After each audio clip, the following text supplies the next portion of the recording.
Pagi ini kita akan mendengarkan akan firman Tuhan. Sebelumnya kita akan berdoa. Terima kasih Tuhan untuk waktu yang sangat indah kami boleh ada di hadirat-Mu. Sebentar kami akan mendengar isi hati Tuhan. Biar firman-Mu ini boleh menjadi suatu perjanjian, boleh menjadi suatu kekuatan dalam hidup kami, dalam kami menghadapi akan hari-hari di hadapan kami. Kami percaya firman-Mu ini menjadi pelita bagi kaki kami dan terang bagi jalan kami. Di dalam nama Tuhan Yesus kami berdoa dan mengucap syukur. Amin. Ya saudara, tetap mengikuti akan seri khotbah yang hari-hari ini sedang Tuhan remakan. Ya, saudara kalau menangkap ya, kalau Tuhan sedang ngomong sesuatu itu biasanya berkesinambungan, berlanjut, walaupun yang khotbah beda-beda. Ya, saudara kalau ingat beberapa minggu yang lalu saat AL khotbah, dia sudah mulai ngotbahin tentang covenant, ya perjanjian. Dia ngomong menerangkan tentang covenant personal dan korporat dan sebagainya. Lalu setelah itu Bu Iin datang, beliau juga ngomong tentang covenant. Dan kemarin Ibu Nani khotbah juga ngomong tentang the power of covenant. Dan hari ini saya juga mau melanjutkan seri covenant. Ya, jadi gini, kalau Tuhan sedang berfirman tentang sesuatu hal, kita harus tangkap, oh berarti ini penting banget. Karena orang yang berbeda datang ke tempat ini tapi ngomongnya sama semua. Ya, jadi kita harus nangkep betapa pentingnya covenant ini untuk hari-hari kita yang akan datang. Ya, saya mau menjelaskan kenapa covenant itu penting. Saudara ingat waktu kejadian saat bangsa Israel mau menghancurkan tembok Yeriko. Ya. Waktu itu Tuhan berfirman kepada Yosua, pokoknya tembok Yeriko dan seluruh kotanya itu harus hancur sampai ke tanah. Itu adalah firman Tuhan dan itu adalah ketetapan Tuhan. Tuhan ngomong harus hancur. Tapi ternyata ada satu keluarga yang tidak dihancurkan oleh Tuhan. Siapa itu? Rahab. Kenapa? Rahab dia bukan raja, dia bukan bangsawan, bahkan menurut sejarah dia itu adalah orang yang tidak terpandang sama sekali. Wanita yang dalam artian tidak terhormat. Tapi dia adalah satu-satunya orang yang dia dan keluarganya berdiri di antara reruntuhan Yeriko. Karena apa? Perjanjian tali benang apa? Kirmisi. Ya. Jadi Tuhan ngomong, hari-hari ini kalau Tuhan ngomong covenant, itu artinya di depan kita ada sesuatu yang akan terjadi. Dan hanya covenant dari Tuhan lah yang akan menjaga kita tetap berdiri. Ya. Nah, hari ini Tuhan mau kasih covenant peneguhan lagi. Ya. Bahwa apa yang ada di hadapan kita gak pernah tahu. Bahkan Bu Nani ngomong di depan kita kayaknya kok gelap. Ada sesuatu yang tidak membaik ini keadaannya. Walaupun seakan-akan COVID kayaknya kok udah mulai mereda dan sebagainya. Tapi kalau Tuhan udah ngomong, nak berdirilah di atas perjanjian. Itu artinya ada sesuatu yang akan terjadi yang kita gak tahu. Tapi Tuhan jamin kita tetap berdiri. Ya. Seperti Rahab dan keluarganya. Di saat Yeriko rata tanah, dia adalah yang selamat. Dan dia dihisap masuk ke dalam bangsa pilihan Tuhan. Bahkan dia itu keturunan yang melahirkan Yesus. Ya, jadi Rahab itu adalah orang yang dihisap masuk ke dalam bangsa Israel. Ya, tapi dia itu adalah Ruth Rahab itu orang yang melahirkan sampai kepada keturunan Yesus. Ya, jadi kita bersyukur kalau Tuhan berkata covenant itu berarti Tuhan sedang mau menyelamatkan dan meluputkan kita. Ya, nah hari ini saya akan membahas. Tuhan berkata, nah kalau semua yang orang sudah khotbahkan tentang covenant. Hari ini bahas tentang Ark of Covenant. Atau yang disebut apa? Tabut perjanjian. Saudara udah tahu kan? Kalau namanya Ark of Covenant itu berarti adalah Tuhan naruh sesuatu dalam perjanjiannya ini. Ark of Covenant ini adalah sebenarnya semua kesimpulan tentang apa yang Tuhan mau taruh di hidup kita. Dan ini adalah suatu kesimpulan tentang perjanjian itu sendiri. Ya. Nah namanya aja tabut perjanjian. Nah makanya hari ini saya akan bahas tentang apa yang ada di dalam tabut perjanjian itu adalah janji Tuhan. Ketetapan Tuhan atas hidup setiap kita. Ya. Yang pertama apa di dalam tabut itu ada apa saudara? Jangan mana dulu, lapar. Ngomongnya pertama-tama langsung makanan, nanti mananya terakhir. Yang pertama ada law, 10 perintah Allah dan gulungan kitab Taurat. Di dalam ini ternyata waktu saya selidikin di beberapa pelajaran tentang Ark of Covenant, isinya nggak cuman 10 perintah, tak pikir cuman loh batunya aja. Ternyata ada gulungan dari apa? Kitab-kitab Taurat yang ditulis oleh Musa. 5 itu, Kejadian, Keluaran, Imamat, Bilangan, Ulangan. Ya. Namanya perjanjian tidak akan pernah lepas dari hukum. Amin. Ya. Tuhan ngomong, mama saya adalah seorang notaris dan dia itu disebutnya sarjana hukum. Kerjaannya apa? Membuat perjanjian. Jadi namanya perjanjian itu harus berdiri di atas hukum. Itu sudah pasti. Tidak bisa perjanjian dan hukum dipisahkan. Jadi Tuhan ngomong yang pertama, pegang law, hukumku. Ya. Saudara udah tahu hukum-hukum Tuhan apa? 10 hukum Tuhan udah pada hafal, waktu zaman dari SD kita suruh ngafalin 10 hukum Tuhan, lakukan itu. Ya. Taurat Tuhan, ketetapan Tuhan, hati Tuhan, firman Tuhan, Alkitab saudara itu adalah law, hukum. Apa yang Tuhan mau untuk kita lakukan. Nah, saya hari ini mau ngasih contoh. Ya, bagaimana kan ada orang yang ngomong, saya melanggar firman Tuhan nggak apa-apa kok. Saya melanggar firman Tuhan nggak apa-apa kok. Ya. Simple misalnya, dalam firman Taurat, diomongin tidak boleh makan binatang berkuku belah. Ya kan? Firman Tuhan ya dan amin nggak? Amin. Nah, tapi saudara tiap hari makannya jeroan. Tiap hari makannya babi. Tiap hari makannya binatang berkuku belah. Babi berkuku belah enggak? Atau udah di manicure, enggak belah lagi kukunya. Nah, babi berkuku belah. Itu enggak baik untuk kesehatan. Tapi tiap hari rutin makannya itu terus. Jeroan Tuhan ngomong, semua lemak, semua yang organ-organ tubuh binatang itu adalah bagianku, dibakar nak. Jangan dimakan. Tapi Imam Eli dan anak-anaknya makan jeroan, makan lemak. Jadi apa? Akhirnya Imam Eli juga sakit. Nah, itu Pak Yo selalu ngomong hal itu. Ya, bahas Imam Eli terus karena apa? Bandel itu. Ya, melanggar akan ketetapan perjanjian. Tuhan ngomong janjinya apa? Lemak dan jeroan bagian Tuhan, bakar. Tapi malah kita makan tiap hari lagi, rutin. Gitu. Pak Yo pernah bilang, ada orang yang ngomong, saya kok nggak kolesterol makan jeroan tiap hari? Tenang bro, semua indah pada waktunya. Jadi nanti pada akhirnya akan kepentok dan akan kena batunya pasti. Ya kan?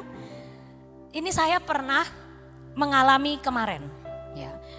Anak saya yang kedua namanya Kean, itu memang tidak bisa diam walaupun badannya semok gitu. Tapi sebenarnya dia tuh lincah sekali. Saudara percayalah, sangat lincah. Dia itu punya kebiasaan, kalau habis dari kamar mandi, dia itu akan berloncat-loncat ke kamarnya. Itu selalu. Ya. Saya udah bilang, Kean, mama omongin untuk kesekian kali. Ya. Jangan loncat-loncat, jalan biasa aja. Jangan lupa keset. Ya, keset, terus nanti jalannya biasa aja, nggak usah pakai loncat-loncat. Ya. Tapi dia itu berkali-kali, tiap kali habis mandi, nggak tahu kenapa, selalu gini nih, celuk-celuk kayak gitu. Ya kan? Saya udah kasih hukum, ketetapan. Jangan loncat-loncat, nanti pasti jatuh. Tapi dia mikir, selama berpuluh-puluh kali dia mandi, gak pernah jatuh. Gitu. Jadi akhirnya dia tetap melakukan itu. Sampai kemarin, akhirnya encusnya laporan ke saya. Non, tadi Kean kepleset. Ya, saya bersyukur punya encus yang cukup jujur. Jadi dia ngomong, non Kean tadi kepleset. Nah, kenapa keplesetnya? Saya udah menyangka, sudah menduga. Abis dari kamar mandi, loncat-loncat kepleset. Akhirnya anaknya saya panggil, udah mukanya udah takut. Karena apa? Itu udah hukum yang saya sudah tetapkan sama dia berkali-kali. Tapi dia melakukan lagi, melanggar. Karena dia ngerasa nggak apa-apa. Karena dia ngerasa, nggak jatuh kok, kata mama jatuh. Aku buktinya berkali-kali mandi nggak jatuh. Aku bilang, Kean, mama sudah pernah ngomong, betul? Iya mama. Dan Kean tidak melakukan. Dan akhirnya Kean jatuh juga. Memang gak selalu jatuh kan. Tapi pasti ada saatnya kamu jatuh karena kamu melanggar terus. Gitu. Nah itu yang kita itu seringkali lakukan. Ya. Kalau kita melakukan kesalahan-kesalahan dan kita gak pernah bertobat. Jujur saudara, Tuhan berkata di dalam Ulangan 11. Ayat yang ke-26. Ya. Lihatlah, aku memperhadapkan kepadamu pada hari ini berkat dan kutuk. Berkat apabila kamu mendengar perintah Tuhan Allahmu yang kusampaikan kepadamu pada hari ini. Dan kutuk jika kamu tidak mendengar perintah Tuhan Allahmu dan kau menyimpang dari jalan yang kuperintahkan kepadamu pada hari ini dengan mengikuti Allah lain yang tidak kamu kenal. Jadi apabila Tuhan Allahmu telah membawa engkau ke negeri yang engkau masuk untuk mendudukinya, maka haruslah engkau mengucapkan berkat dan sebagainya dan sebagainya. Jadi Tuhan udah ngomong, lo kalau kamu ngikutin hukum Tuhan, berkat. Tapi kalau kau melanggar hukum Tuhan, kutuk. Itu sudah lo, itu sudah ketetapan. Ya. Secara apa? Umum, korporat. Ya. Hukum perintah Tuhan dan apa ini? Taurat itu adalah hukum korporat. Kamu taat, kamu dapat berkat. Kamu gak taat, kamu gak dapat berkat. Melanggar, benjol. Ya kan? Nah itu sudah hukum. Nah, jadi itu yang Tuhan taruh pertama kali di Ark of Covenant. Kita harus belajar mentaati. Kita tahu kita gak sempurna. Tapi Tuhan berkata, coba nak, lakukan dengan segenap hatimu. Semua perintah-perintahku, semua firman-firmanku yang ada di dalam firman Alkitab ini. Karena tujuannya bukan untuk kemuliaan Tuhan saja, tapi juga untuk kebaikan kita. Semua hukum, semua perintah Tuhan itu semua untuk kebaikan. Saya melarang Kean untuk tidak lari-lari, itu bukan untuk membuat dia jadi gak happy. Ya. Saya ngomong ke dia, no jangan loncat-loncat, bukan saya menghalangi kebahagiaan dia, bukan. Tapi saya pengen supaya dia tidak jatuh. Demikian juga hati Tuhan. Dia menaruh firman-Nya, menaruh law-nya, hukumnya. Bukan supaya kita jadi gak happy, kok jadi gak bebas ya, ikut Tuhan kok jadi gak boleh ini, gak boleh itu, bukan. Tujuan Tuhan bukan bikin kita gak bahagia, tapi supaya kita gak jatuh, supaya kita gak benjol, supaya kita gak kena kutuk. Tapi kita terus menerima berkat dan gak ada yang menghalangi Tuhan untuk memberkati kita karena kita mentaati setiap firman-Nya. Amin. Nah, jadi yang pertama, tetap pegang firman Tuhan. Tetap lakukan dengan kesungguhan. Kalau kita suatu saat mengalami kegagalan, Tuhan aku minta ampun dan aku mau balik ke jalan yang benar. Kalau satu saat lagi gagal lagi, jangan bablas. Ada orang yang bablas kan? Wes kadung dosa-dosa sekalian, enggak. Kita kembali ke jalan yang benar. Kita taat, kita hormati firman Tuhan dan hukum Tuhan. Maka kita mendapatkan berkat. Ya, itu adalah satu hal di Ark of Covenant. Yang kedua adalah, itu yang apa saudara? Itu namanya disebut korporat. Di dalam Ark of Covenant ini ternyata juga ada yang kedua yang disebut perjanjian personal. Yang disebut dengan tongkat Harun. Nah, tongkat Harun ini saya akan ceritakan kalau baca di sini terlalu lama. Jadi suatu hari Tuhan berkata kepada Musa, angkatlah Harun menjadi imam bagiku. Ini adalah ketetapan personal Tuhan atas hidup Harun. Tuhan berkata, aku gak mau yang lain, aku maunya Harun. Nah, tapi suatu hari bangsa Israel protes.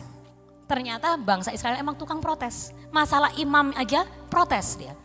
Saya gak mau, gak adil kalau Musa milihnya Harun. Dianggapnya apa? Nepotisme. Kenapa kamu pemimpin, terus imamnya saudara kamu, kakak kamu sendiri. Gak adil, kata bangsa Israel gitu. Jadi akhirnya bikin pemilu, bikin pemilihan gitu. Oke, kata Musa, Tuhan sebenarnya sudah ngomong harusnya Harun. Tapi kalau kamu minta supaya adil, berikan tongkatmu semuanya dari 12 suku. Tulis nama calonnya di tongkat itu. Aku akan perhadapkan tongkat itu kepada Tuhan, karena tongkat itu tanda kepemimpinan, otoritas ya. Jadi semua suku dari Ruben sampai Benyamin kumpulin tongkat. Semua calon imam kalian dari suku masing-masing tulis di tongkat itu. Saya akan perhadapkan kepada Tuhan. Dan nanti Tuhan yang akan pilih dengan ketetapan dia. Siapa yang dia inginkan untuk menjadi imam. Kan?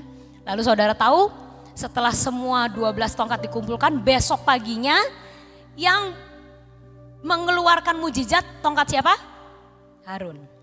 Tiba-tiba dari tongkat yang tidak ada apa-apanya itu, tongkat kayu mati, keluar bunga dan buah badam. Jadi begitu tandanya terlalu jelas, bangsa Israel semuanya mundur. Oke, percaya, setuju, Harun menjadi imam. Nah, itu adalah ketetapan Tuhan yang personal. Ya. Kalau Tuhan udah ada maunya, Tuhan ada kehendaknya atas hidup kita, pasti jalan dan pasti berlaku. Ya. Itu seperti yang terjadi sama Ibu Iin. Waktu itu dia cerita, Tuhan berkata kamu harus lulus arsitek dari negeri Belanda. Dan waktu itu ingat ujian akhir sejarah dapat berapa nilainya? 0, tapi kelebihan buntut jadi 6. Saudara, waktu Ibu Iin cerita kayak gitu, saya kok sama ya. Urusannya kalau sekolah arsitek itu sama dosen sejarah. Bener saudara, bener serius. Sejarah arsitek itu luar biasa parah. Ya, luar biasa susah. Saya pun ngalamin. Nah, waktu itu saya sekolah arsitek di luar negeri. Saya itu dikasih firman Tuhan, kamu sekolah di Kanada dan kamu akan masuk ke dalam arsitek dan kamu akan menyelesaikan tepat waktu. Dan itu yang saya pegang. Itu adalah perjanjian personal Tuhan dengan saya.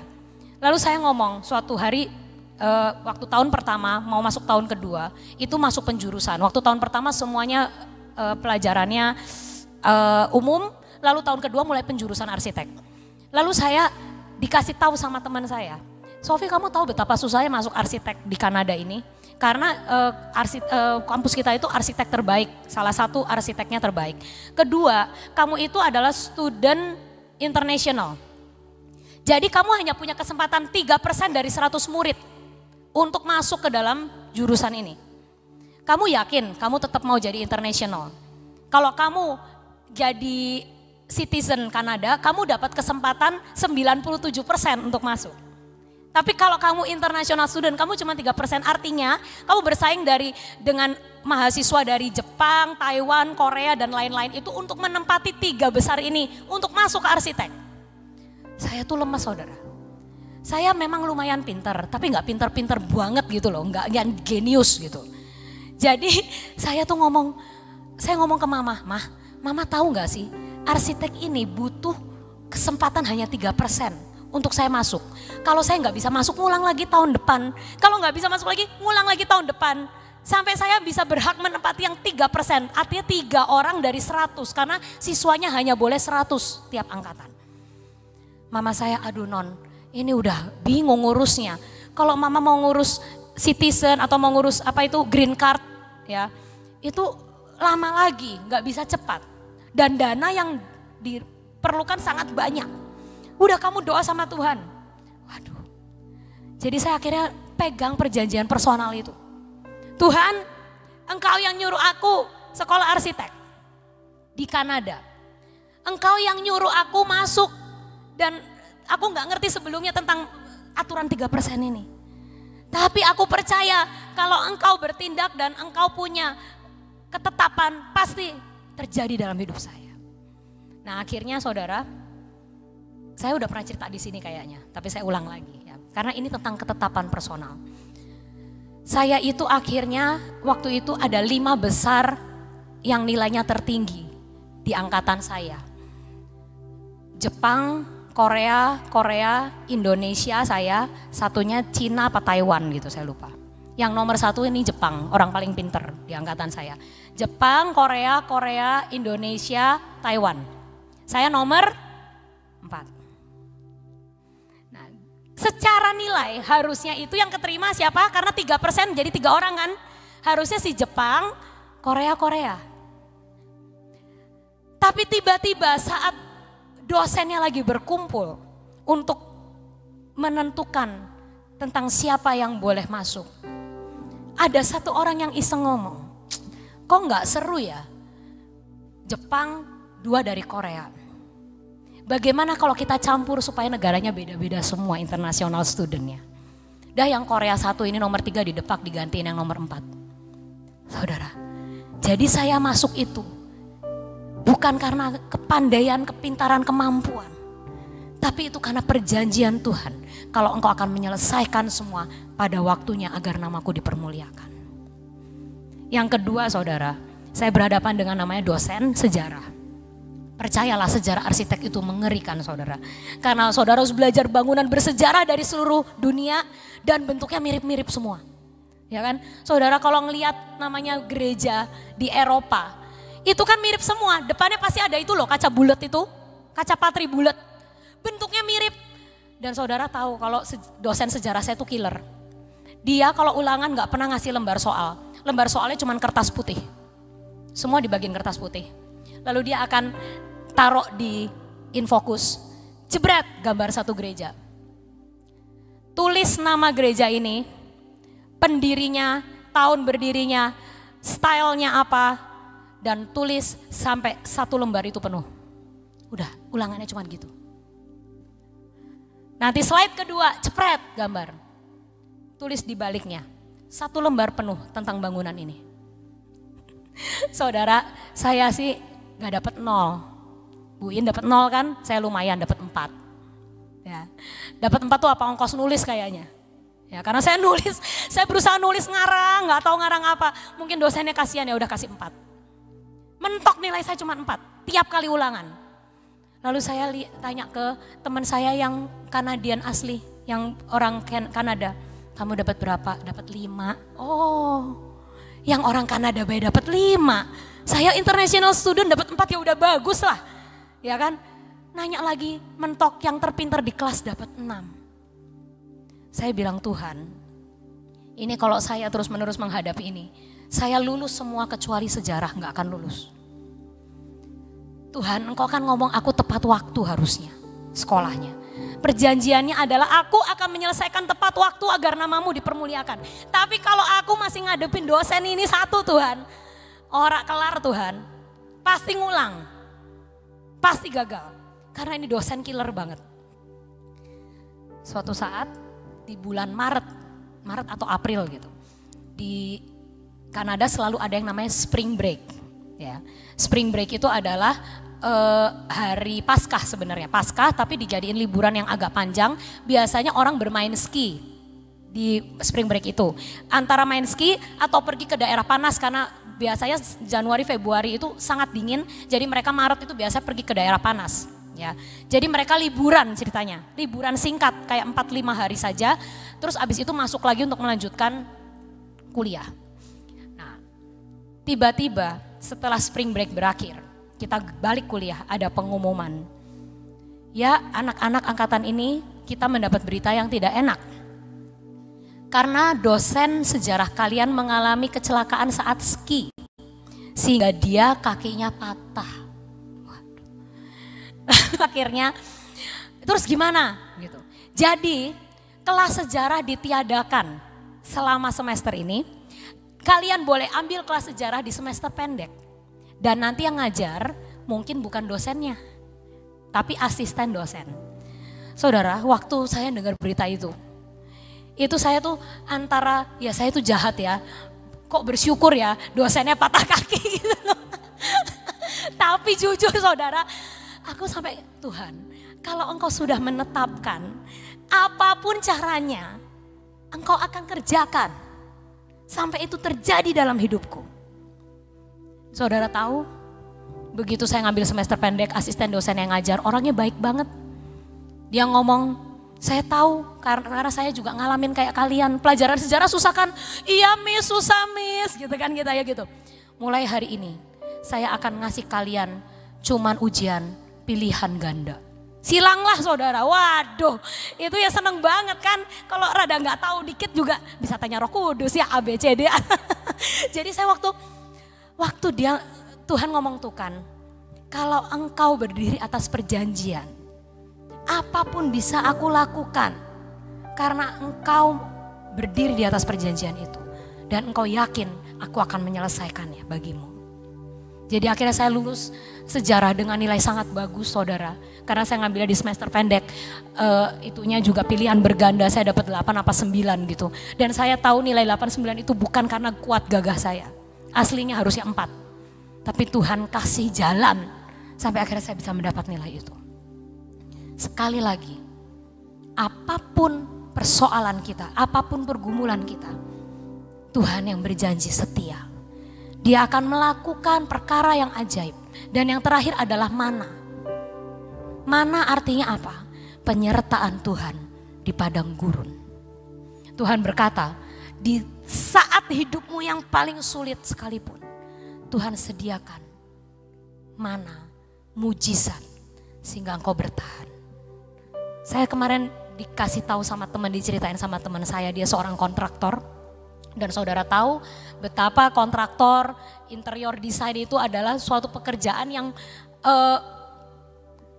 pasti mengalami struggling di dalam masa pandemi. Ya kan, karena orang kalau pandemi carinya beras, nasi, makan tetap kan harus jalan. Tapi kalau bangun rumah, bangun proyek, bikin interior atau apapun itu kan bukan suatu hal yang urgen. Jadi waktu itu waktu pas awal pandemi dia ngomong ke Tuhan, Tuhan ini pandemi gimana proyek saya. Yang sudah berjalan sudah, tapi dapat proyek baru tuh susah banget.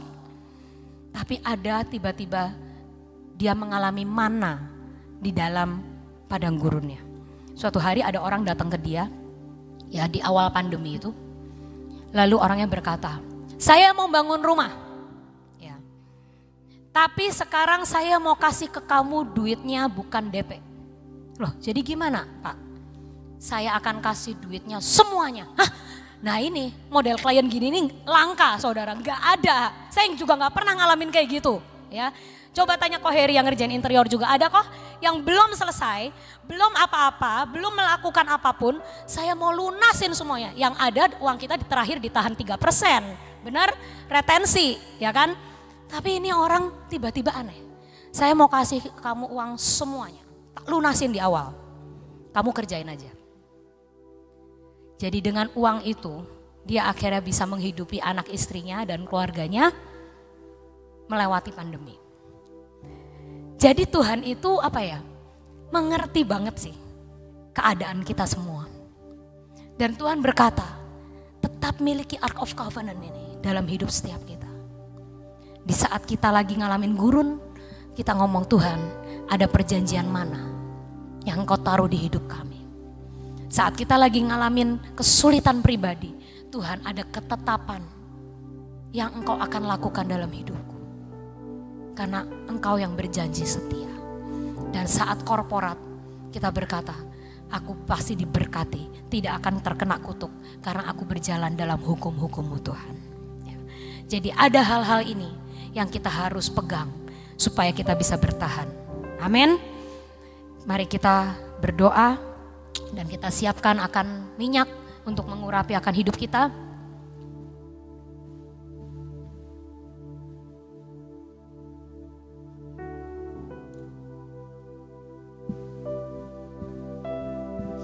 Ini Bu Nani lagi Zoom saudara ya, ada Zoom pagi-pagi, jadi hari ini mari kita bangkit berdiri. Dan kita katakan, terima kasih Tuhan. Kami tidak tahu apa yang ada di hadapan kami. Mungkin ada gurun.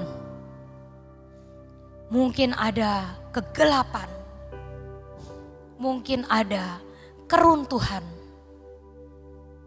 Tapi kami mau berdiri di atas perjanjian bersama Engkau. Kalau hari-hari ini Engkau terus katakan kepada kami, menerangkan kepada kami tentang perjanjian,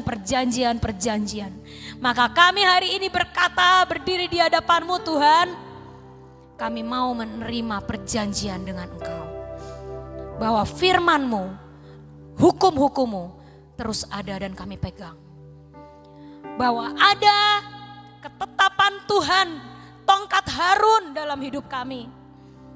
Setiap orang boleh gak agree, semua orang boleh menentang, keadaan mungkin sulit, tapi kami percaya ada tongkat Harun, ada perjanjian personal antara Engkau dengan kami, dan Engkau yang berjanji setia.